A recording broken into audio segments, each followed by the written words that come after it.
into the online broadcast network, AFTERBUZZ TV. Over 20 million weekly downloads in over 150 countries, and your number one source for after-show entertainment.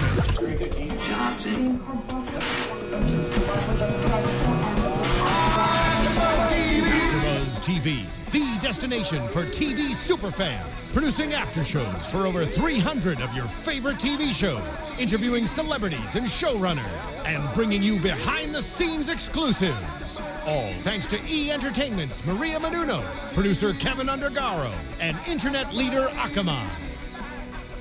Now, let the buzz begin! Here we go. Oh, I like that. Let's do this every day. Hello. Yeah, good. Hello, AfterBuzzers. Welcome to episode 1 of ABC's American Crime, the most intense drama I've seen in a while. Ever. I have a lot of emotions right now. I am your host, Lindsay Douglas. You can follow me on Instagram and Twitter at Doug Ventures. Say hello to these two lovely gentlemen, handsome gentlemen. Oh, too Sweet kind. of you. Hi there. How you doing? And where can they follow you at? Oh, me? Yeah. Well, my name first. Okay, that's true. Introduce us. You guys, I'm sorry, I'm bad with introductions. Someone once told me that. They're like, you're the worst. When I met you, I thought you were the worst human being I ever met. No, that can't be true. We both met you today. We didn't think That's you were the true. worst I didn't on think that. you were. So that being said, hey there, I'm Jon Manganello, and you can follow me on Twitter and Instagram at Johnny Mangs. Sweet. What's going on, guys? I'm Nicholas Grava, and you can follow me on Instagram and Twitter at Nicholas Grava. Well, I guess we should just kind of dive right in, huh? Because that's kind of what the show did. Yeah, for Kinda they didn't waste a second. They did. I think if a show starts with a police phone call, You know it's like, hold on. you know it's going to be it's about dramatic. to get real. Yeah, I mean the show opens with immediately the father viewing his son's dead body. Yeah. So you know things are going to get real. Yeah. Like, what were your emotions? I know we were kind of silent watching it. Like, what did you guys feel initially as we're getting into things? I was just sort of shocked, and it made me at first. I think the actor did such a great job in his role because I immediately reflected internally, and I was like, "Oh my god! What would it be like to get that call? Yeah. To be standing there, and then the scene with him in the bathroom. I was just, when he's just yelling the end of your world, really, when something like that happens, and I was just reflecting. Literally, I was having thoughts to myself of oh my god, what? How would I be? What would I It was devastating. That actor, Timothy Hutton, is incredible. I mean, obviously. Yeah. I found out today he's the youngest male to win an Academy Award ever. Oh my gosh! I Oh, did not really? even know He's that. 19 That's years a old. fun fact. Wow. I believe. Yeah, I mean, I like Nick said, I was immediately hooked into it, emotionally. I was like, oh my gosh, that's sad. Yeah, and I thought what was interesting is that both him and Felicity Huffman's characters, Russ and Barbara, sort of remain composed in a public setting. Yeah. But then they have these private moments of yeah. disaster. And I initially did not like Barb right away. Neither. She came off as very tough and standoffish and just had all of these thoughts and was just jumping to all these conclusions. And then as soon as she opened up and revealed their past marriage and how terrible it was, I immediately felt for her. And she just had all this resentment towards her ex-husband. Yeah, and I think because I would the same way, I almost judged her in a way at first. Where I was like, oh, this woman, I don't know. She's immediately talking about press interviews and things I need to do, and I'm like, where are you coming from She's right not now? mourning. That's She your was not mourning. And you know what I thought was crazy was in the restaurant when they both went to meet immediately afterwards. It was kind of like you were saying, they kept their composure, but yet they broke down outside. But everyone around them having a normal lunch, and what their conversation was clearly, and it just makes you think again. This episode kept making me think outside, into the world of you go to lunch and how many other conversations around you have no idea what people are talking about or dealing with. Yeah. No, I think that's a really good point. You never know what's going on in anybody's life. And actually, I think the writing on this show is really incredible because I don't dislike anybody.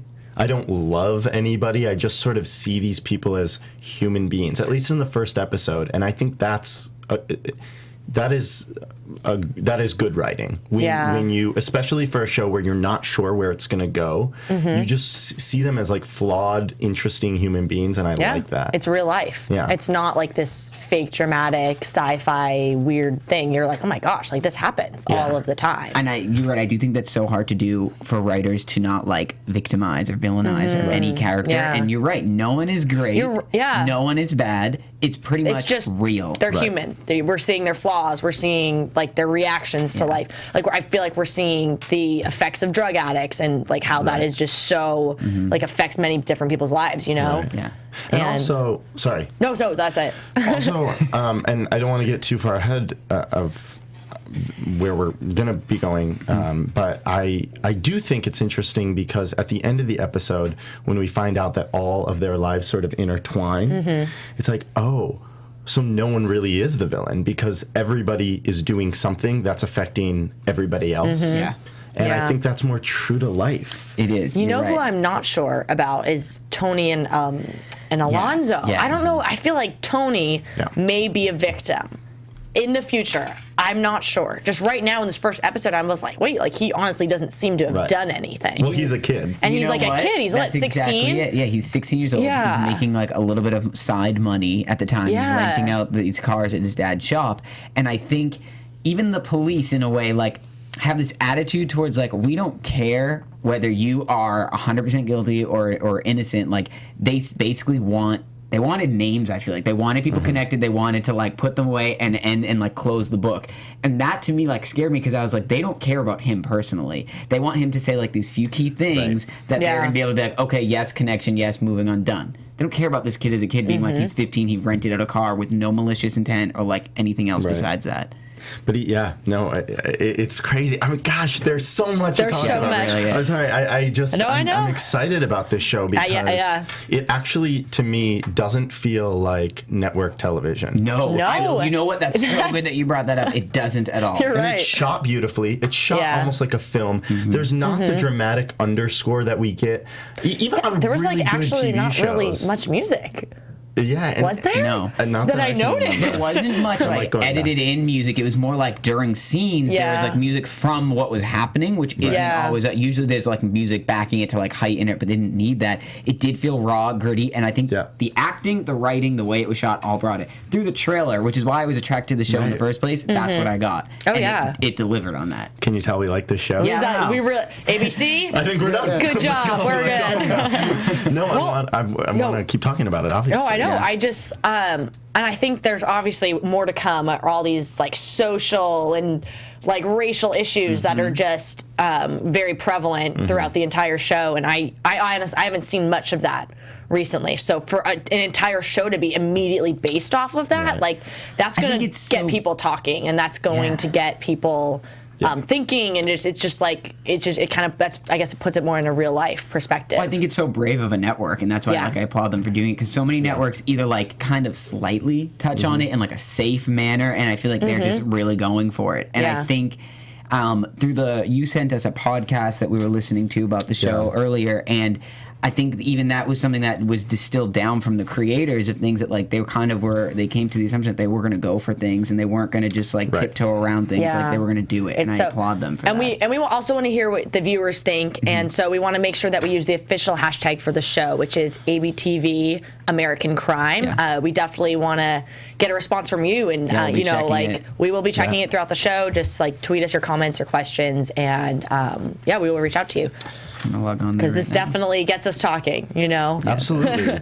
I mean, it's really cool that this show, I think, first of all, this show is going to frustrate a lot of people. Yeah. I was on Twitter earlier tonight, seeing what people were saying.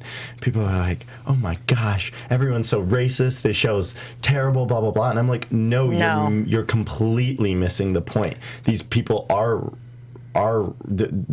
flawed, and I think that's important. And it's realistic. It's just people don't want to. I mean, I don't mean this in a judgmental way, but I feel like sometimes people don't really want to even acknowledge these issues and talk about them, and it's something that needs to be talked about, And I definitely think a show like this is getting the conversation started once again, ABC is doing a lot of that lately. Yeah. And it's good because it does, like I was saying, it doesn't feel like network TV, but maybe it is network. Maybe that's what network TV is now. That would be nice. I think that, and even I think how you said they're getting the conversation going. They also touched on that in the podcast, saying like they want like race to be a conversation that you can have at your TV or in the kitchen or anything with your family, but at least have the conversation. Yeah. And I think the show will do it with also keeping us on the edge of our seats throughout the entire episode. Yeah. We were Oh my constantly gosh. learning new information. We were constantly like, I don't think There was a a lot. dull There was a second lot. that I even could like check my phone for the time or anything. Like I didn't have a second.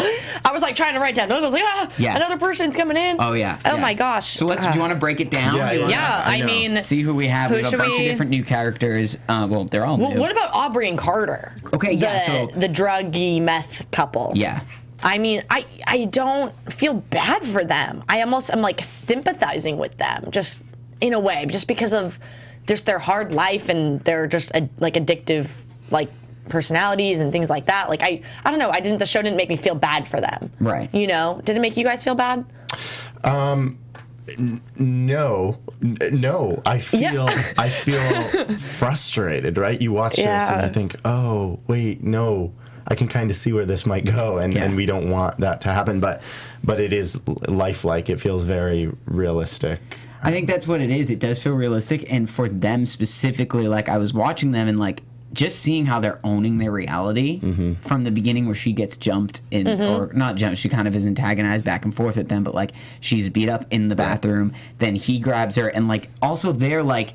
I felt on edge with them. I didn't know when they were going to be connecting and loving and this and that, and when they were going to be like going against each other and turning on each other. They do go with their circumstances. You're very right about that. Yeah. It's not, we got to get out of this. It's like, this is us. We need our drugs, and we're going to do what we have to even do. she was, when they're at the restaurant my or at the gosh. bar, and she's about to make money in any way she can, which is selling herself for sex and to get money at that point. In front of her boyfriend. And it wasn't even a discussion. No. It was just like, this is going to happen. And then he made the choice. He was like, all right, let's go. We're going to get you out No, of he there. did not like that one bit. And then they went back to their place, and you mentioned this wall they have of pictures of other interracial couples. It was like their dream board. It was like Exactly. It was oh my their gosh, dream what was the word board. I'm looking for? It's late. I'm sorry. I'm tired. It's fine. Their inspiration. Yeah. It was an inspirational relationship wall. And it's weird because it was all interracial couples. Yeah. And they're an interracial couple. And he got that when he went, when Carter went and tried to rob the guy. Well, he did rob the guy of the drugs, and he took a picture of another couple from a magazine. Just like took it out. In the guy's house. Like it was like an ongoing, like that. I just thought they made a point to make that very known that that's what they were struggling with in their relationship. And to me, what that means is that, and I think this is true with a lot of characters, and as we break the characters down one by one, I'll add to this, but I think that all of the characters are trying really hard to break out of their stereotype. Yeah, absolutely. So the interracial couple who are both obviously addicted to drugs and getting into a lot of trouble because of drugs, they don't want to be the bad interracial couple. They want to be like the inspiration wall they have. And that's really interesting. And she even said that too. She was like, I'm going to try to be good. I'm going to get us money. It's almost like they accept their circumstance, but they don't want to necessarily stay in it. Or even though, here's the thing, is like what you're saying is they have these ideas and these goals for themselves or what they want to be and this and that, but like I feel like their actions still go directly against it. Absolutely. And I think that's also true to life. Absolutely. A lot of people can go in a room, say that they stand for X, Y, and Z, and then you go look at them and their actions, and it's completely They just opposite. can't do it. No.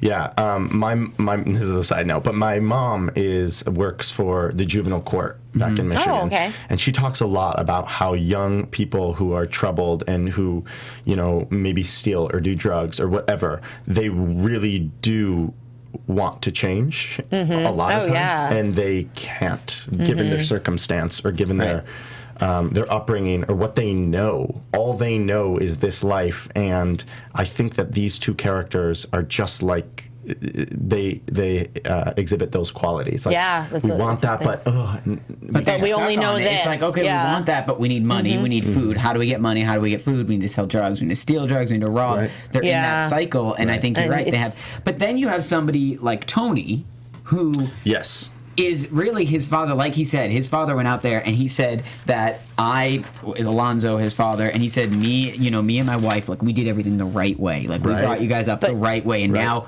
you're and then basically he was like almost insulted that his son would go like start doing these things that were so wrong and go into that. It's like he's wanted them so hard to do the right thing that it was just so much that, I mean, even his son wasn't in a gang or like getting involved with drugs. It was something he thought was so small, and it just turned out to affect him in such a negative way because his father was just so overbearing. Right. Well, that's another example of that. Like, people wanting to not live up to their stereotype. Yeah. Right? Like the dad says. Like the dad. The dad says, I wrote this quote down.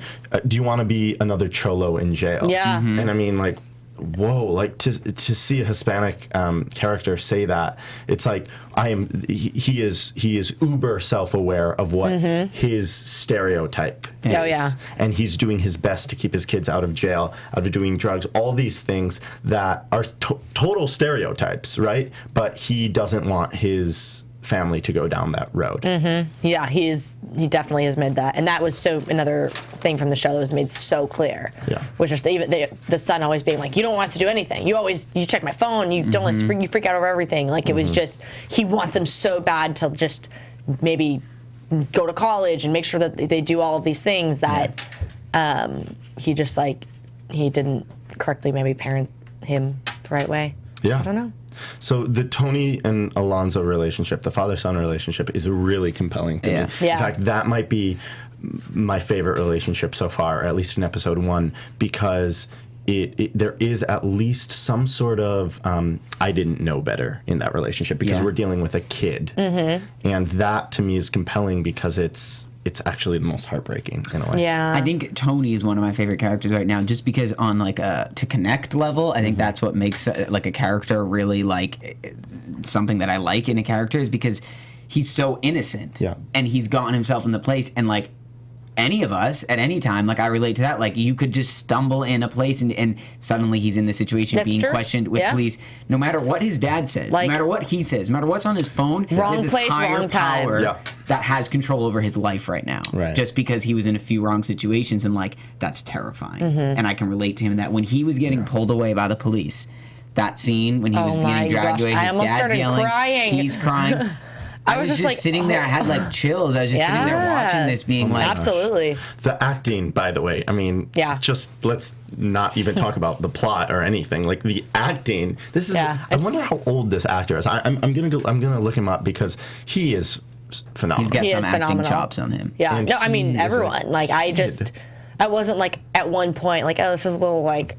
This is kind of cheesy. Like I was like, oh my gosh, like this is so real. I think casting too, they clearly did an unbelievable job with each individual character because they do own their roles. So now, what about Hector? Okay, so Hector were introduced when he is at the store buying headphones with Matt, who was murdered, his credit card. So Russ's son Matt, who was murdered, who he ID'd the body for, they couldn't find his wallet with the body. The police couldn't find it, and then we see Hector using it in the store.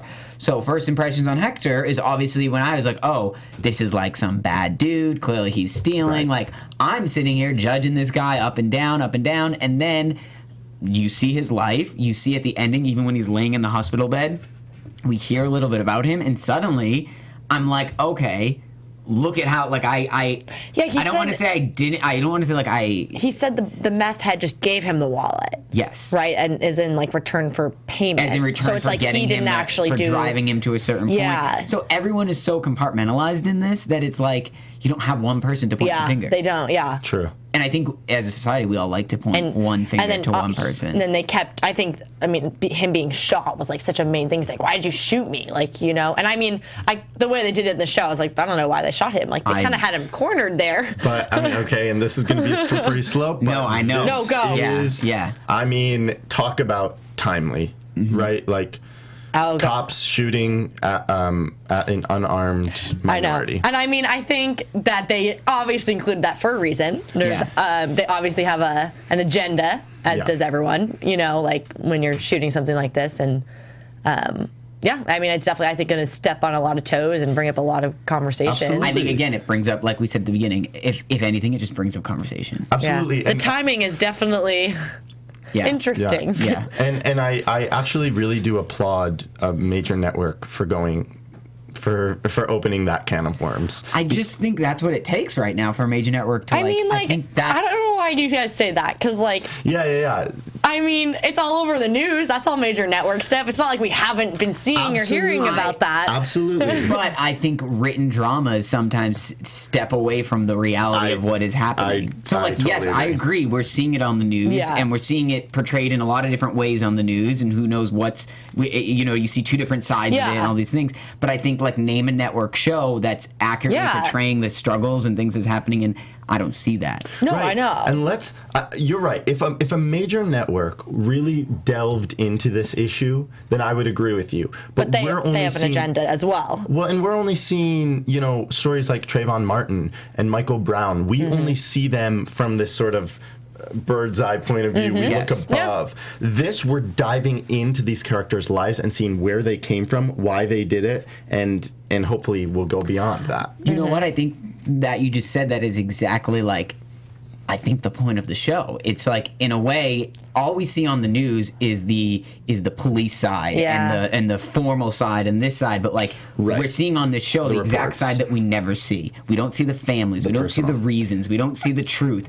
and I think that's... You see some of them. I mean, I don't think we see it the way that it's portrayed. We don't see shots inside their house or conversations like that's what I mean when I don't see it. No, it's definitely interesting. I know what you mean. And we do see Anderson Cooper interviews the family, and I get that. But I am interested in really diving deeper, and I think the show might be doing that.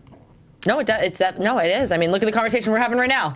You know, and it's really cool. And there's no lack of conversation here. That's what I think is a great sign that this show is really going to take off. Oh, absolutely. I really do think it's going to. Yeah, I think it's. I think there's going to be disagreements, and there's going to be different sides, but that's conversation, and that's what's important. I agree. There'll be some fights at the water cooler tomorrow. Around America.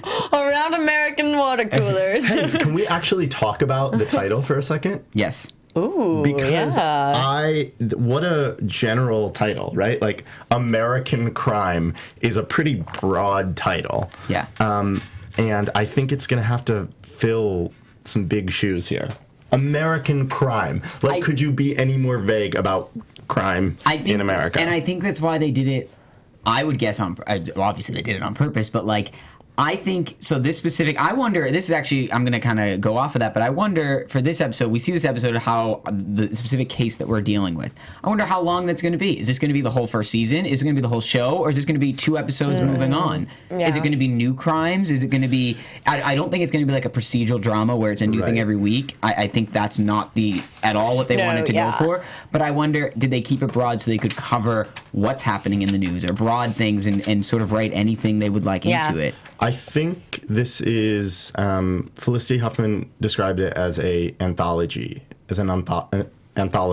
words, John, series. And I think what she said is, if there's a second season, it will be a different set of characters. Oh, okay. So maybe the same actors, sort of like American Horror Story stuff. Yeah. So I don't know, but I think we're going to follow this one story through for the next 10 episodes. Yes. I also read something, I was listening to something, and it said that they don't expect, at the end of your 45-minute or whatever episode, to have your normal ending tied up in a bow. That's not what this show's about. Well, obviously, I mean, look at this first episode. Exactly. Yeah. That was the cliffhanger of all cliffhangers. Did he do crystal meth? Yeah, and then it was done.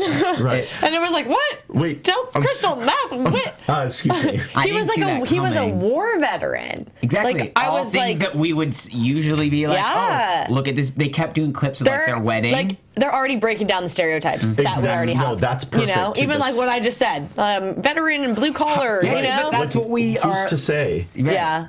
Yeah, no, that's a good point. And actually, until that point in the episode, until the very, spoiler alert, until the very end, when we find out that Matt was involved in this drug scene or whatever, you know, all the white people featured on the show were sort of upstanding citizens, at least on the outside.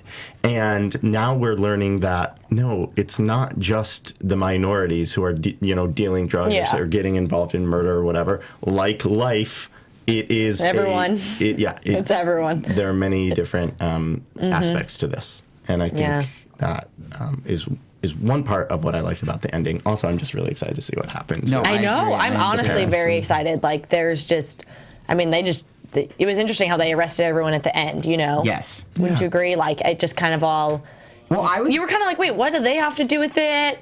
And then you were like, oh, there it is. Like, they all go together. He bought drugs from that and gave him the wallet. And At the beginning, I didn't know if it was going to have that feel. I didn't know if these were going to be separate stories, if they were going to intertwine, and they did. I was happy, but also I was expecting, as I guess a normal TV viewer, I was expecting one arrest at the end of the episode. I'm like, okay, one arrest, and then when I'm seeing I'm like, yeah, I'm interested as to why they arrested Tony, because they said that they found the gun on Carter, and because of the car, though, right?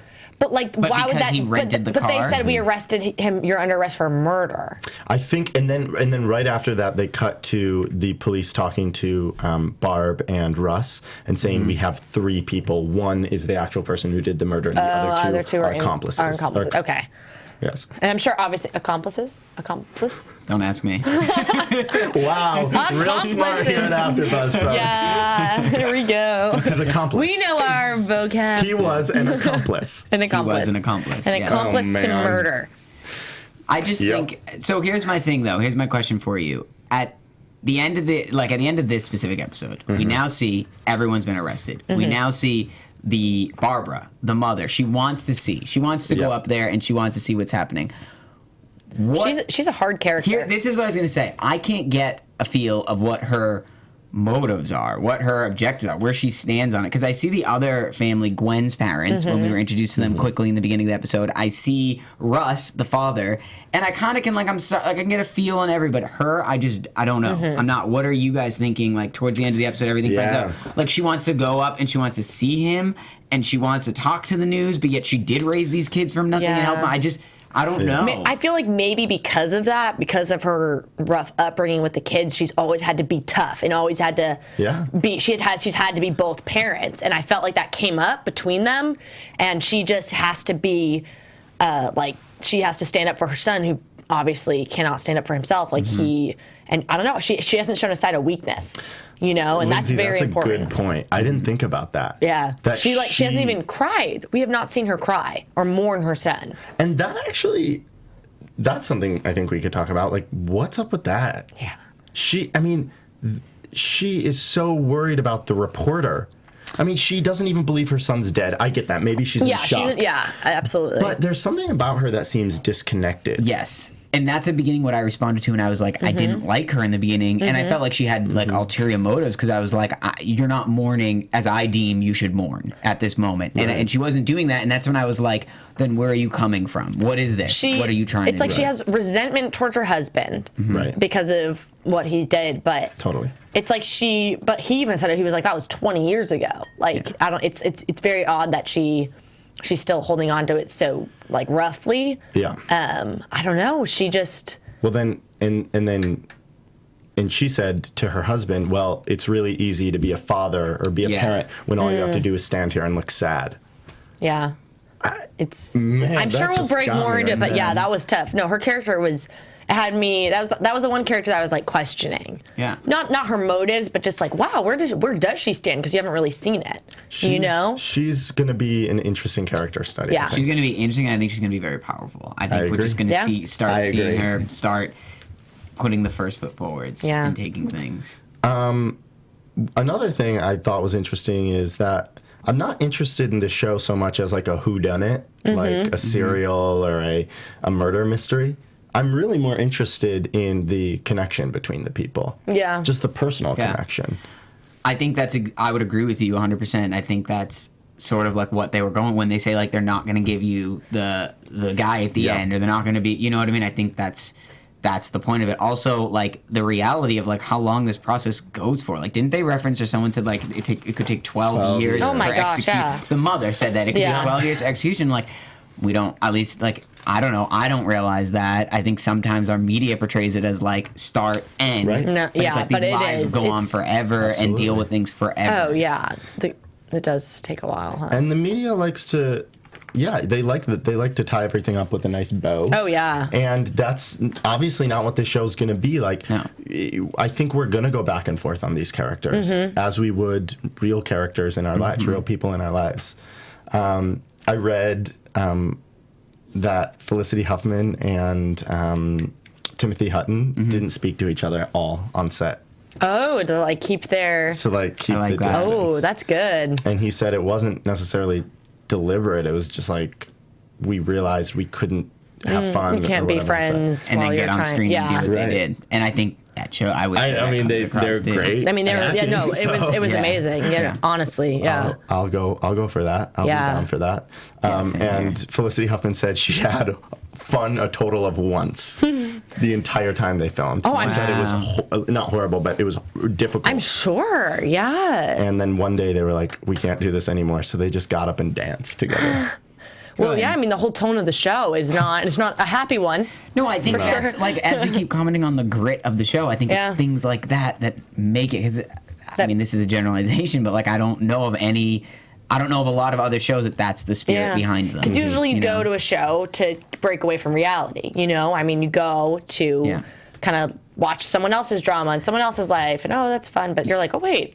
This is like actually happening. Like, I mean, if anyone who's watched the news, like you know that these discussions are happening more and more, especially over the past like 5-6 months. You know? Absolutely. You know what I wonder, actually, now that you said that, I wonder if that will affect, in a better or worse way, the ratings of the show. Because you're right, a lot of people do tune into shows. At least a lot of people I know, like, it's a little hard because we live in LA. A lot of us are either in the entertainment business or fans of it. So, like, we're open to more things. But a lot of people, I think, watch TV for an escape to a certain point. Absolutely. Whether it's to hear a story or not. But, like, to see a story that is so present in your actual life, I don't know how people will respond to that. No, that's a good point. I mean, I think that if everybody here who watched it liked it, at least some people. I would agree. It's too early now to really know, and tomorrow morning when the ratings come in, I'll be excited to see I will. that. I'm very intrigued I think to see it's going to kill it for the first week. Yeah. I think this for the first, I think between all the promo and I think it will kill it. It's got a great time slot, and it replaced How to Get Away with Murder, so I think... Which, love that show too, so, you know. But that's, okay, compared to that, I mean, I love both of these shows. This show I love so far, and I loved How to Get Away with Murder, and they are very different, because How to Get Away with Murder, as good and as gritty as it is sort of a sexy version of what law school means and what, like, studying law means. Yes, I agree with you, but also I feel like, I don't know, I just think it takes a different tone, where I think in that show they're breaking a lot of like stereotypes and norms and boundaries with the show, and I think her specific performance is what when I call it gritty, I'm literally referring to like Octavia's performance on that. Absolutely. And so I don't know. Yeah, I guess that's all I don't know. I can't really compare. They're very separate to me right now. No, and I shouldn't. I don't know why I'm going. No, but I think it's a fair question, because like that show has been the monumental show of like, oh, look what they're doing, look at this, and then we're talking about this show, how they're breaking boundaries. So they are kind of in that category of like, well, how do you kind of do have to be like, well, which one's doing what at that point? Yeah. Did you guys listen to Serial? I'm almost done with it. I'm listening to it right now. I'm on the second one. Okay, I won't give anything away. But, no, I won't give anything away.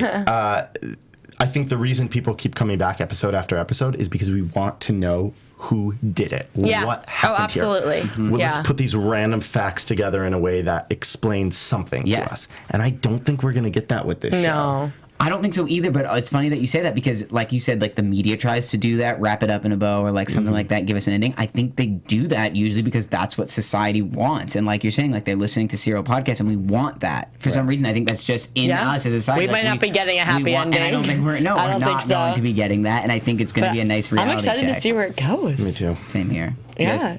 I think we kind of covered a lot. I think. Do you guys want to add anything else?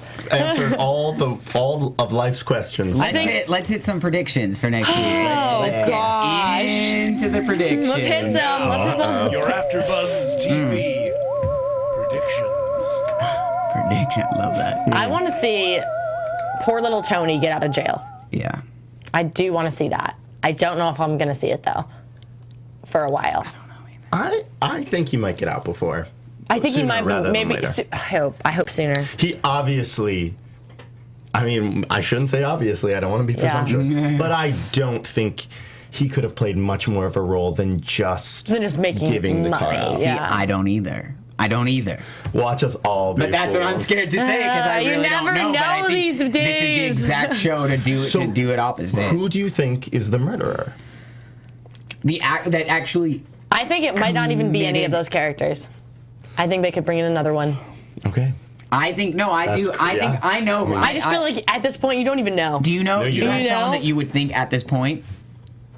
Yeah, I would have said Carter. That's what I think. I would have said Carter too, but also, I don't know. Is it too easy to just all pick Carter right now? He didn't kill the drug dealer over the drugs. Like, why wouldn't he have just killed that guy if he was just like a cold-blooded murderer? You know? And why would they? I don't know. No, it's a good point. I just don't get that. Also, he didn't have drugs, and whoever killed Matt didn't take the drugs, or at least I think they were find hidden. the drugs. They couldn't find them. I guess that's.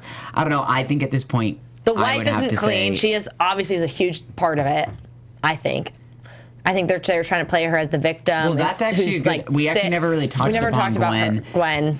But I think that she has a huge part in it. Me too. Oh yeah, wait. Yeah. She's just in a coma. Well, we haven't even met. She's gonna come back to life from her coma. She's not dead, and she's gonna have a huge part in it. I think. I think she's gonna be the gem to the rest. If whatever she'll she may be in. Yeah, she may be. I think they're gonna hold her off. They might hold her off for a while. But that's a good little piece, like for writers and creators of the show. That's a nice little token to keep that. I totally forgotten about. I know until her. I just remembered.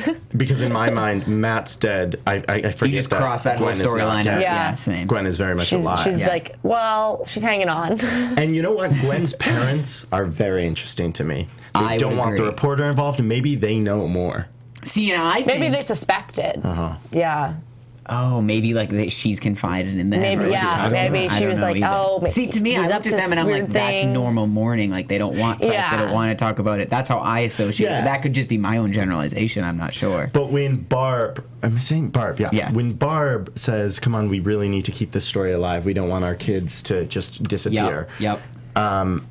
They are so immediate to say no. True. And I don't know, it was more of a reaction than just I need time. Okay. Yeah. They had it. It could be something. They had a motivation behind it. Yeah. Mm-hmm. I think that could be something too. Wow. All right. I'm excited, you guys. I'm excited too. I'm happy. Episode tweet 1, us. Amazing. Yes, please tweet us your questions. Please. I don't get enough love from these two. Just kidding. You both retweeted me. I know, I retweeted you. ABTV American Crime. Perfect. And be sure to follow myself, Lindsay Douglas, on Instagram and Twitter at Doug Ventures. You can follow me, Jon Manganello, at Johnny Mangs.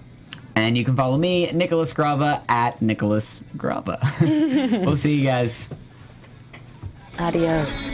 From executive producers Maria Menounos, Kevin Undergaro, Phil Svitek, and the entire AfterBuzz TV staff, we would like to thank you for listening to the AfterBuzz TV network.